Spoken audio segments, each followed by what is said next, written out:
I know what you're thinking. Did he fire 6 shots or only 5? You've got to ask yourself one question. Do I feel lucky? Well, do you, punk? That's Clint Eastwood's police inspector Harry Callahan making one of the most indelible first impressions in movie history, daring a wounded bank robber to pull his gun in the classic cop thriller, Dirty Harry.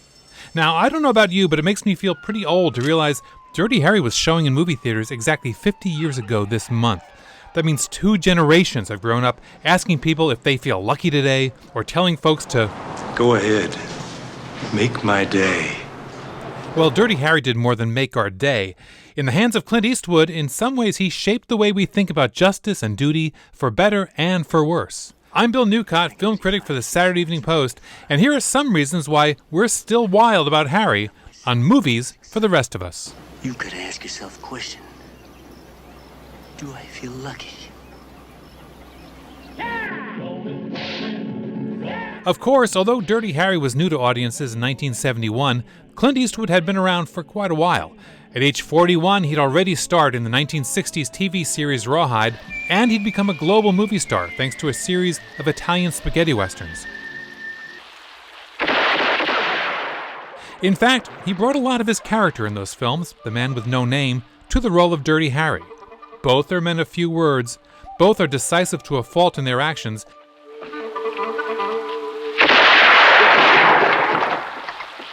and both have a clear, sometimes infuriating sense of right and wrong. What? Where the hell does it say you've got a right to kick down doors, torture suspects, deny medical attention and legal counsel? But in Dirty Harry, Eastwood added another element: accountability. At every turn in all 5 Dirty Harry movies, Callahan is confronted by bosses, colleagues, and even criminals who seem determined to draw this shoot-first, ask-questions-later lawman out of the Dark Ages and into the 20th century. What I'm saying is that man had rights. Well, I'm all broken up about that man's rights. You ain't got a black president, Jefferson, 'cause God ain't ready for that yet. I've always found it interesting that Dirty Harry emerged at about the same time as Norman Lear's groundbreaking TV sitcom All in the Family. Like Carol O'Connor's Archie Bunker, Harry was a man who felt left behind by an evolving society and whose frustration was doubled by his absolute certainty that his worldview was the right one. Audiences had similar reactions to the 2 characters as well. Created by a troupe of unabashed liberals, All in the Family was clearly aimed at lampooning the conservative attitudes of the Nixon Republican Party. But a surprising thing happened. Right-wing audiences flocked to their televisions to watch All in the Family as well, to cheer Archie on as he blustered about pinkos and hippies. So there is one question, Inspector Callahan. Why do they call you Dirty Harry? Well, that's one thing about our Harry. Doesn't play any favorites. Harry hates everybody. Likewise, Eastwood's Dirty Harry became, of course, an instant hero to law and order conservatives who shared the character's disdain for liberal concerns over criminals' civil rights. America was going soft, they reasoned, and we needed more straight shooters like Dirty Harry to set the world straight. You know what does bother me? What? You know what makes me really sick to my stomach? What? It's watching you stuff your face with those hot dogs. Nobody, I mean nobody, puts ketchup on a hot dog. But unlike Archie Bunker, whose sitcom universe required him to remain largely unchanged from week to week, Harry Callahan was forced to confront the implications of his attitudes. In the second Dirty Harry film, Magnum Force, Harry is enlisted by a group of vigilante cops to join them as they patrol the city by night, slaughtering criminals with impunity. It's not just a question of whether or not to use violence. There simply is no other way, Inspector. You, of all people, should understand that. I'm afraid you've misjudged me.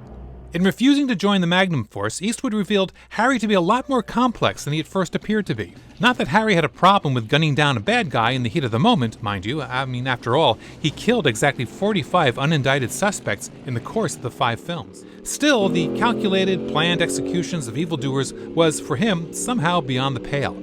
Even Dirty Harry had his limits, and his subsequent films methodically explored just what those limits were. Harry established himself in the first 2 films as an unrepentant male chauvinist, so, of course, in film number 3, The Enforcer, he was teamed with an inexperienced woman cop, played by future Cagney and Lacey star Tyne Daly.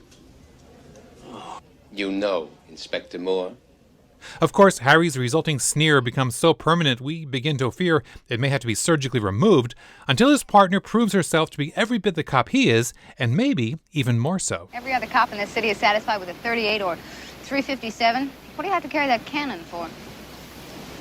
So I hit what I aim at, that's why. Want to go have a few beers? Okay. I think she had a special customer who told her a lot of things. You are a fool, Callahan. She might have been clever enough to write these things down. Maybe she made a copy of them. Maybe she didn't even tell about it when she was being tortured and beaten.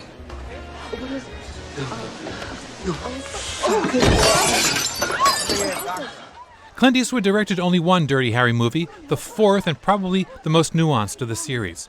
What happened? Somebody grabbed their chest. They must have seen the bill. Oh my God.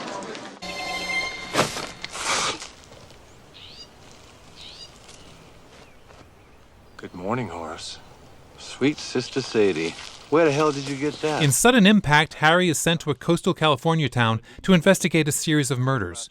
Moody, deliberately paced, and often thoughtful, the film brings Harry face to face with a killer motivated by white-hot revenge. In the end, Harry has to decide whether or not to turn in someone who has done precisely what he would have done under similar circumstances. Okay, come on, you guys, hurry up! You forgot your fortune cookie. What?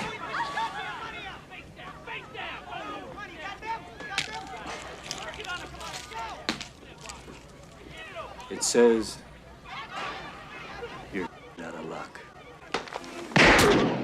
By the time he made The Deadpool in 1988, Clint Eastwood had been playing Dirty Harry for nearly 2 decades. It's a good cop movie, and the star gets to utter some memorable one-liners, but one gets the feeling that even Eastwood understands it's time for Harry to hang up his Smith & Wesson.